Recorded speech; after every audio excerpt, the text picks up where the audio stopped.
naririto tayo ngayon mga kapalmlat sa tapat po ng lupa nating kukuhanan ng video. Ito po yung ilog dito mga kababayan.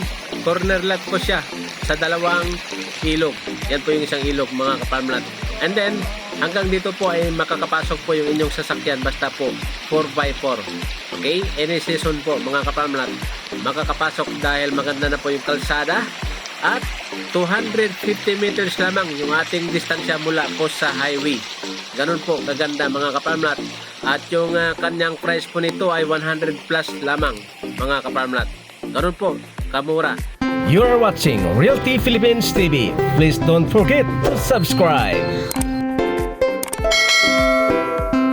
Ngayon ating sisilipin po yung kalsada dito. Mula dito sa aking pinapatungan ngayon mga kapalmlat hanggang doon sa highway ay estimated po na sa 250 meters lamang. At yung 4x4 po na sasakyan ay makakapasok po mula doon hanggang po dito. Okay? Dahil hindi naman po siya slope, hindi po bangin yung ating dadaanan mga kapalmlat. Yan. Flat po siya, kailan po hindi simentado. Sa kaliwa natin yung river, ito naman po yung magiging kalsada mga kapalmlat. Dating laging road po ito. At sa kanan po natin yung ating property. Dahil po sa unahan po nito ay meron pong talon. Lahat po ay pwede ho gumamit ng talon mga kapalmlat. Okay? Yan, nasa 200 meters lamang yung ating distansya or 300 meters mula dito hanggang dyan sa falls. Ngayon mga kapalmlat, ito naman po yung mga lagoons dito kung saan nakalaylay po yung ating lupa mga kapalmlat. Yan, pwede ho natin lagyan ito ng simento na pabalagbag para po maipon yung tubig. At saka po dito ho magsiswimming yung ating mga guests, yung ating mga bisita mga kapalmlat from Manila. Dahil tag-init ngayon mga kapalmlat, yan, kailangan po natin ng ganitong klaseng business. Ngayon naman mga kapalmlat, kasama pa po ito sa frontage kung saan naka-frontage yung ating lupa. Yan. May mini falls po mga kapalmlat yung ating lupa na kinukuha na ng video. At mamaya po ay pupunta tayo doon sa unahan. At dito po sa gilid ay pwede po tayo maglagay ng ating mga cottage para po sa ating mga bisita. Ngayon naman po, ito po yung talon dito kung saan nasa 300 meters lamang yung ating distansya mula doon sa property na ating kinuha na ng video kanina mga kapalmlat. Pwede ho kayo pumunta dito at saka po maligo. Pag inyong na-acquire po yung property, ay pwede na ho kayo mag-start ng inyong business and then doon po yung mga bisita mag-stop over, doon po yung kanilang mga sasakyan. Ulitin ko lang po mga kapalmlat, doon po iiwan yung sasakyan, doon po yung bisan at pwede ho maglagay doon ng swimming pool. At ito lang po yung extra na pwede nila puntahan mga babayan.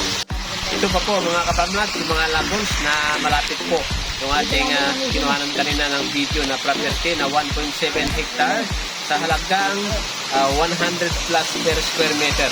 Marami po mga lagoons dito kung saan malalim at pwede ho maligo dito. Okay? Yan. Ang mga ganitong business patok tuwing tag-init mga kapalmlat dahil sobrang init po dyan sa Metro Manila. Ang lalim po nito ay nasa 8 feet kanina mga kapalmlat. Sinukat po natin ay lagpas tao po yung kanyang lalim. At malakas po yung tubig kahit gaano ka tag-init mga kapalmlat. Napakainit po yung buwan na ito. Pero tingnan nyo mga kapalmlat, malakas pa rin yung tubig. Okay? Hindi po nawawala kahit gaano kataginit dahil virgin forest po ang pinanggalingan po nito. Yan. Sa mga interesado po, mag-text lamang dyan sa mga cellphone numbers na naka-flash sa ating screen at pwede ho kayo mag-follow sa aking Facebook account, Rosindo Seminyan, para po makita nyo yung aking mga reels. Nandun po yung mga short videos na aking pinapalabas para po sa mga interesado. At kunti lang po yung panahon para po manood mga kapalmlat. 1.5 minute video presentation mga kapalmlat ay makikita nyo yung mga lot for sale sa aking Facebook account, sa aking mga reels, and then pwede ko kayo mag-message sa aking messenger account. Yan po, kasama pa po yung falls na yan mga kapalmlat na malapit po yung ating property. Yan, napakagandang area, very refreshing mga kapalmlat. Sariwa yung hangin, walang ingay na sasakyan, walang usok ng sasakyan, at saka po peaceful place to live mga kapalmlat. At ulitin ko lang po, ang mga falls, dagat, river, sapa ay para po sa lahat. I-close ko lang po yung ating camera. Yan, tingnan po nyo. Pag i-close po natin yan, nandyan po yung video nyo, basukan na butas kung saan pwede kayo maligo yan sa loob na yan mga kapamlat. Yan, napakaganda.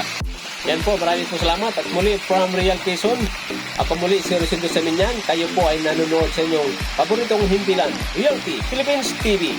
Mabuhay tayong mga Pilipino.